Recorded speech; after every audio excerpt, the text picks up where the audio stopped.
La dimension internationale de la reconstruction vient d'abord, et je ne peux que les saluer, par les donateurs qui viennent du monde entier. Si cette cathédrale a pu être reconstruite à 5 ans, c'est parce que 846 millions d'euros ont été récoltés dans le monde entier pour permettre que justement ces pierres puissent revivre. Et donc c'est cette solidarité internationale qui a joué.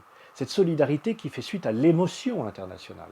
C'est bien parce que dans la journée ou la nuit, suivant les endroits où on se trouvait sur notre terre, les gens ont été émus par l'incendie de la cathédrale, que c'est engendré après ce mouvement de solidarité. Et donc c'est un premier point. Le deuxième point, c'est que je crois que l'intérêt des uns et des autres pour la reconstruction a été fort, parce que le rayonnement de la cathédrale est quelque chose qui nous dépasse et qui ne nous appartient pas. Euh, Comment expliquer que Notre-Dame ait ce rayonnement? Que ce soit sans doute le seul monument dans le monde qui a tel rayonnement.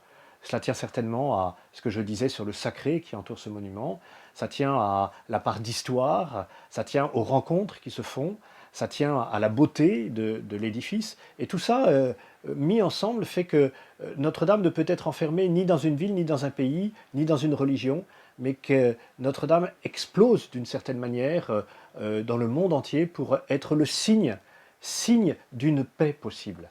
Parce que ce dont Notre-Dame est le signe au cœur de la ville de Paris, c'est de cette présence de Marie. La cathédrale est dédiée à la Vierge Marie. Et c'est cette présence de la Vierge Marie, reine de la paix, celle qui accueille comme une mère, qui est bien forte. Notre-Dame s'ouvre pour accueillir les visiteurs comme une mère ouvre son cœur pour accueillir ses enfants. Et je crois que là, il y a quelque chose du secret du rayonnement international, où tous, quels qu'ils soient, se sentent accueillis à l'intérieur de cette église.